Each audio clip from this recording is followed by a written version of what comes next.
पतोहू का पहला बच्चा लड़की हो। देखो लेखिका ने जो वर्णन किया है वो हमारी आजादी से पहले का वर्णन है, 1947 से 1947 से पहले। तो उस समय देखो हमारा समाज कैसा रहा था। उस समय जो है लड़कियों को कोई नहीं चाहता था, लड़कों और लड़कियों में बहुत ज्यादा भेदभाव किया जाता था। आज तो फिर भी क्या है, धीरे धीरे परिवर्तन आया है, लोगों की सोच बदली है। लेकिन उस समय लोगों की सोच क्या थी, लोगों की क्या, ज्यादातर महिलाओं की। कहते हैं ना कि एक औरत ही दूसरी औरत की दुश्मन होती है। तो दुश्मन क्यों होती है, क्योंकि कोई भी औरत जो ये नहीं चाहती कि घर में लड़की का जन्म हो। तो लेखिका ने कहा कि उसकी दादी जो है दान कर देती थी साड़ी। वो कहती यहाँ तक तो रहता था ठीक था, लेकिन वो तो उससे ऊपर कब चली गई, जब उन्होंने, इनकी माँ ने जब पहली बार गर्भ धारण किया तो इनकी दादी ने मंदिर में जाकर मन्नत मांगी कि हमारे घर में जो है पहला बच्चा लड़की हो। तो उस समय ऐसी मन्नत मांगना सब आश्चर्यचकित रह गए थे, कि अचंभित थे कि ये कैसी मन्नत मांग रही है, क्योंकि उस समय सब लड़का मांगते थे। वह गैर रिवायती परंपरागत जो है, परंपरागत तरीके से कुछ हटने वाला, गैर रिवायती का अर्थ है मन्नत मांगकर ही उन्हें चैन नहीं पड़ा, उससे भगवान और अपने बीच पोशीदा, पोशीदा होता है पर्दा रखना। देखो एक तो उन्होंने जो मन्नत मांगी वो कैसी थी, गैर रिवायती, परंपरा से कुछ हटकर थी। दूसरा होता है कि एक तो हमने मन्नत मांग ली, हम किसी के सामने जाहिर ही नहीं करते, हमने भगवान के सामने हाथ जोड़े और अपने मन में एक इच्छा जो है उनके सामने जाहिर कर दी कि भगवान मुझे ये चाहिए, और हम उस बात को किसी के सामने जाहिर ना करें। लेकिन वो पर्दा उसने सिर्फ अपने और भगवान के बीच नहीं रखा, उसने तो पूरा जो है घर में ढिंढोरा पीट दिया कि मैंने तो भगवान से मन्नत मांग ली है कि हमारे घर में पहला बच्चा जो है लड़की हो। सरेआम उसका ऐलान कर दिया, लोगों के मुंह खुले के खुले रह गए, खुले के खुले, कि सब आश्चर्यचकित भौचक्के रह गई, अचंभित थे कि ये कैसी मन्नत जो है मांगी है। उनके फितूर की कोई वाजिब, वाजिब होता है सही, वजह ढूंढे ना मिली। अब कहते हैं कि एक तो ऐसा हो कि खानदान में कई पुश्तों से जो है लड़की पैदा ना हुई हो। कई बार ऐसा होता है कि 2 दिन जो है हमारी पुश्तें चली जाती हैं, लड़की नहीं होती, तो हमें ये होता है कि नहीं, परिवार में एक लड़की होनी चाहिए।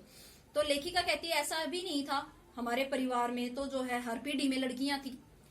यह भी नहीं कह सकते कि खानदान में पुश्तों से कन्या पैदा नहीं हुई थी, इसलिए माँ जी बेचारी कन्यादान के पुण्य के अभाव को पूरा करने के चक्कर में थी। कन्यादान, कन्या का दान, अब हमारे भारतीय समाज में सबसे बड़ी जो है गलत फहमी क्या है, कन्या का दान। कन्या का दान नहीं होता। दान क्या है, अगर हमने कोई वस्तु दे दी तो हम उसको वापस नहीं लेते। इस कन्यादान शब्द का लोगों ने अलग मतलब निकाल लिया। कन्या क्या है, पुराने समय में समझा जाता था कि अगर हम अपने हाथ से लड़की को किसी और को सौंपते हैं तो जो है वो एक पुण्य का काम होता है। लेकिन यहाँ कन्यादान का अर्थ क्या निकाल लिया कि कन्या का दान कर दिया। क्या लड़की अपने मायके में वापस नहीं आती, आती है ना। अगर आप किसी को कोई वस्तु दान कर देते हो, मान लो आपने किसी को आटा या गेहूं दिया है, तो क्या आप वो चीज वापस लेते हो या वो आपके घर लौट कर आती है, नहीं ना। तो हम कन्यादान का गलत मतलब नहीं निकालना चाहिए। कन्या का दान होता है कि जो हमारे आपके जो ग्रंथ दिए गए हैं उनमें जो है शुभ माना गया है। तो कन्यादान का अर्थ है कि एक पिता जो है एक पाणी ग्रह कर कर अपनी लड़की को, एक लड़की को सौंपता है, ना कि वो उसका दान करता है, उसको जो है सौंपता है। तो यहाँ जो है इनकी दादी कहती है कि हमारी दादी ऐसा भी नहीं था कि उस कन्यादान से वंचित हो, कि उस सुख से वंचित हो, क्योंकि हर पीढ़ी में लड़की रही थी तो कन्यादान का सुख उन्हें प्राप्त हो चुका था। अभाव, अ प्लस में भाव, अ क्या है उपसर्ग और भाव क्या हो गया मूल शब्द, करने के चक्कर में थी। क्योंकि पिताजी की ही नहीं दादाजी की भी बहनें मौजूद थी, कि हमारी बुआ भी थी और जो पिताजी थे उनकी बुआ भी थी, तो घर में हर पीढ़ी में लड़की रही थी। हाँ, पहला बच्चा हर बहू का बेटा होता रहा था, कि इनके खानदान में अब तक क्या था कि बहू का पहला बच्चा क्या होता था, लड़का होता था।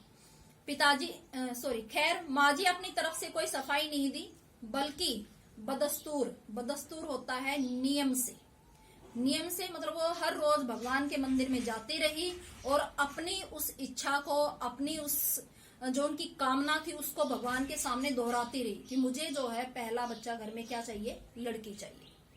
मंदिर जाकर मन्नत दोहराती रही। पूरा नुकुड़ गांव जानता था कि माँ जी का भगवान के साथ सीधा सीधा तार जुड़ा हुआ है। सब ये मानते थे कि उनकी दादी अगर भगवान से कोई मन्नत मांगती थी, कोई इच्छा जाहिर करती थी, तो मानो एक तार जुड़ा हुआ था उनका जो है भगवान के साथ, उनकी वो इच्छा जो है पूरी हो जाती थी।